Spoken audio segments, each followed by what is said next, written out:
and we've seen Deshaun kind of do some things each of those weeks that in some cases have been kind of wow. Can you kind of characterize what people don't see about his performance and what he puts into it? He's just, yeah, I mean, he's just a great preparer. He's a guy that can beat you with his arm. He can beat you with his legs. He beats you with his mind. He can beat you with his heart. And that's what makes him special. There's a lot of talented quarterbacks out there that maybe can throw the ball like he can and run like he can. But I don't know if there's many with the aptitude and work ethic that he has. And again, just how he prepares. And then just his poise. He just has this poise. I mean, he's very confident, but that comes from how he prepares. He pays the price each and every week, regardless of who we play. He takes great pride in his performance. And we grade him. Streeter's done an unbelievable job with those guys, all of them, and he grades them really tough.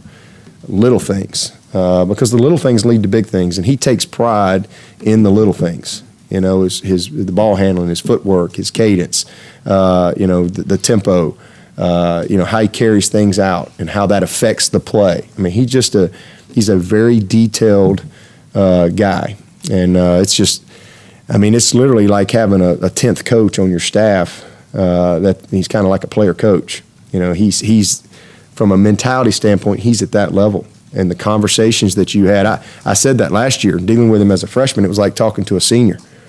And, he's just and now that he's played however many games, 13 or so games, he's just gotten better and better. He's not perfect. He'll make mistakes. And, he had a mistake. He had a ball in jeopardy. He would have scored down the goal line the other night. And he mishandled the ball.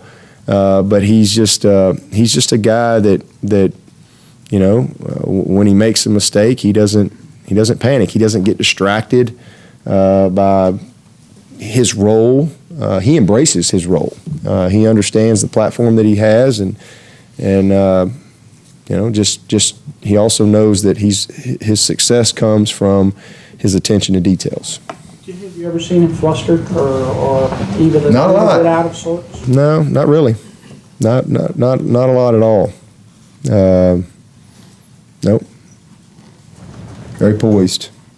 What's your protocol like after games with the ACC reviewing calls or officiating or anything like that? We turn in calls after each game that we have a problem with, and then they give us the feedback. And we turned in several this past game, and there was a bunch of them that they agreed with us on. A couple of really big calls that went against us. And so, that's just all part of the transparency. I think that, again, you're dealing with people. There's human error. Sometimes you see things, and it really wasn't that way. I think that they're trying to, have some accountability in place.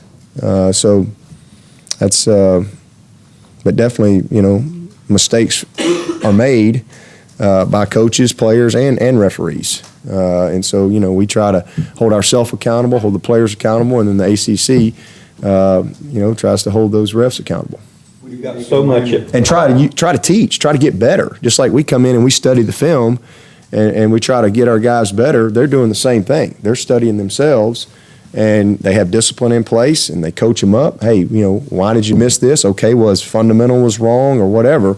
It's all about getting better. What do you make of the Miami-Duke ending and the way the conference handled it? That I think that they probably did what they had to do. They took ownership of it.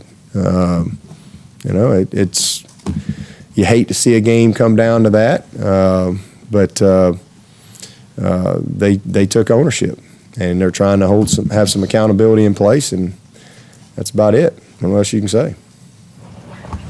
I had the same question. Oh, okay. I was just wondering how those the replay officials. I hold them more responsible than maybe the officials on the field. Yeah.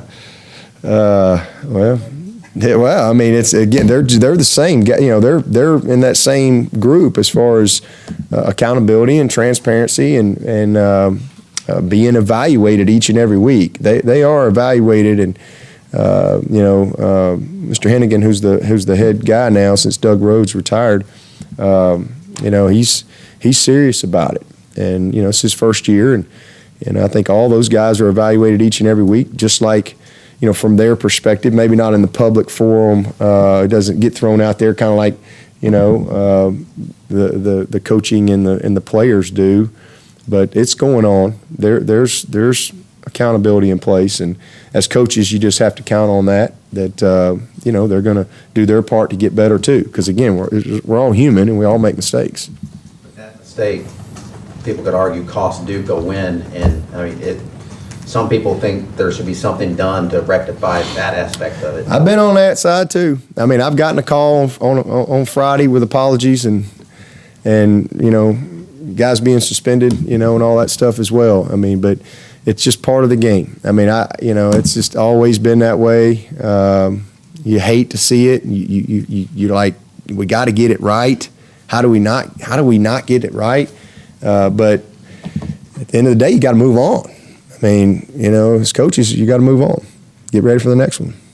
Dabo, and you talked about the collaborative effort among the offensive staff. Can you say what positive impact Terry Allen has had on the running game?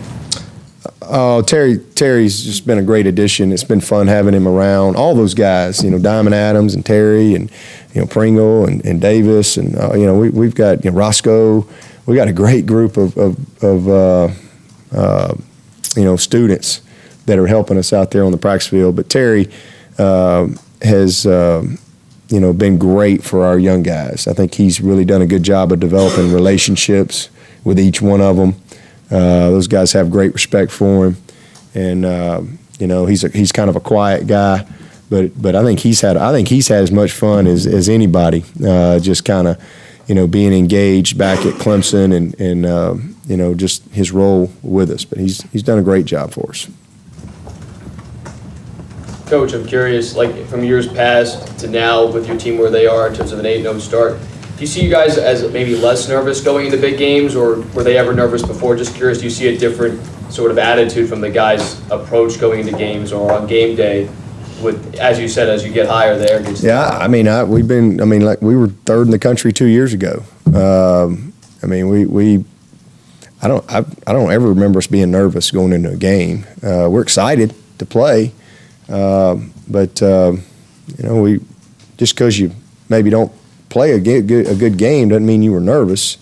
I don't see that. I think our guys prepare each and every week, and unfortunately we've lost a game or two over the last several years. Not many, but hadn't been because we were nervous. In 2011, when you were last 8-0. Things just kind of came unglued because maybe some of your key guys were looking ahead. They weren't. Yeah, we didn't handle the success well that year, and there's been a lot of water under the bridge since that season. We've had a lot of success, 12, 13, 14, and we've been able to establish our culture. We in 2011 we're just kind of getting going. Just a couple years under our belt there, and we jump out to an 8-0 start, and we had 42 freshmen on the team, and our veterans hadn't been there before. It was kind of uncharted territory for Clemson to be kind of high in the rankings and things like that, but that's kind of become the norm.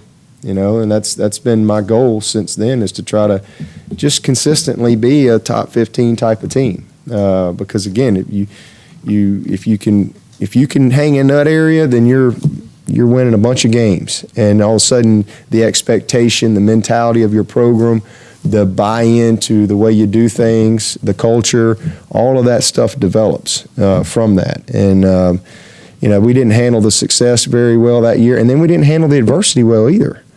Whereas I think you can just go to last year and just what I said, we had, a heck of a year, but we had a really bad finish in Tallahassee. And maybe if you culture it in the way it should be, might cost you another game the next week or something. And, our guys, we've won 17 out of 18. So we handled that adversity, and then fast forward that year, we beat South Carolina, something we hadn't done a good job with. And we handled the success, played our best game in the bowl game. And so, I just think we're built differently. It doesn't mean we're not going to, we might get beat this weekend. I don't know. Florida State can beat anybody in the country. They certainly can beat us. And, if we get beat, we got to go on to the next one. That's part of having a great culture and a great program. You can't let one game, define you. Win or lose. You got to go play the next game. We play Notre Dame, we win Notre Dame, and now everybody's picking us to lose the next one. And it just that's a lot of people the way they think on the outside, but that's not how we think in this program. But in 2011, we just weren't quite there yet. From a mentality standpoint, we were heading in that direction. But that was our first 10-win season in 20 plus years around here. So we're going for our 5th now. So it's just a different DNA, totally different. Did you go back and change anything, or did you just stay the course? Stay the course. Just stay the course.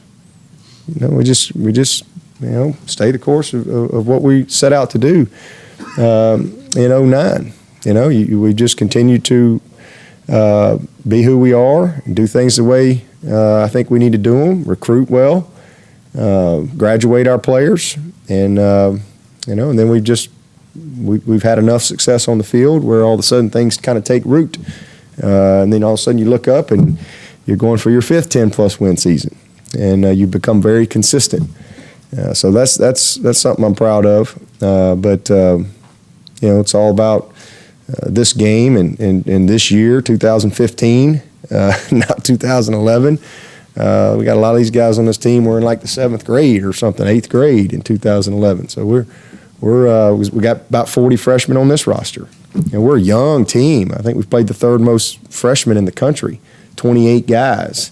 We're a very young team, but the makeup of our team is very different because they've had a lot of success their entire career. This senior class is the winningest senior class in the history of the school. From a percentage standpoint, they're like, 85%? And I saw in his notes last night that the second group is the 1903 seniors, coached by John Heisman. So that's our leadership, That's what I tell our guys all the time. Listen, when I got this job, everybody used to talk about, the good old days, back in the day. And I tell our guys, this is the good old days. This is back in the day. This is the best of times. And we ain't even scratched the surface. We're just getting going. We're in the midst of what I hope to be the best decade in the history of this program. So, it's all part of it. So we're built differently in every regard than we were in 2011. Again, that doesn't mean we're not going to lose a game. But if we lose a game, it's not going to be because of whatever. It's just going to be because we got beat. Somebody beat us. They made more plays than we did. We're not invincible. Who was picking y'all to lose in Georgia Tech? I don't know. Well, that was kind of the rhetoric out there. We're going, we're still living on last week's touchdowns, and that's one of the things we say all the time is last week's touchdowns don't win this week's games. We last week's tackles don't win this week's games. It's every week. Who's next? And let's start over. Let's pay the price. Let's put everything we got into this game. And last thing I always say to the team every Saturday after every game is, hey, the season starts tomorrow. And regardless of what the scoreboard is. Bertigas was limited last week in Raleigh. You expect him 100%? Well, we say he was limited. He had a heck of a game. Yeah, we just held him off the return part, and we actually put him in at the end of the game. He got the last one, but I think it was a touchback. But yeah, he'll be ready to roll. John, more rain forecasted for this weekend. With a couple of these already under your belt, can you learn anything about what your team did in the Notre Dame Georgia Tech game and kind of use that going into this? Yeah, just don't worry about it. Just focus on playing the game. Don't worry about it. I mean, worrying adds not one. I mean, it's not going to do anything for us because we have zero control of the weather. So don't worry about it. Let's focus on playing. Whether it's raining or dry, it's still going to be blocking and tackling and throwing and catching and covering kicks, making kicks. It's not going to be anything different. So we don't fret about that at all. I have no idea. I hadn't even looked at it. Anything else? All right, thanks, guys.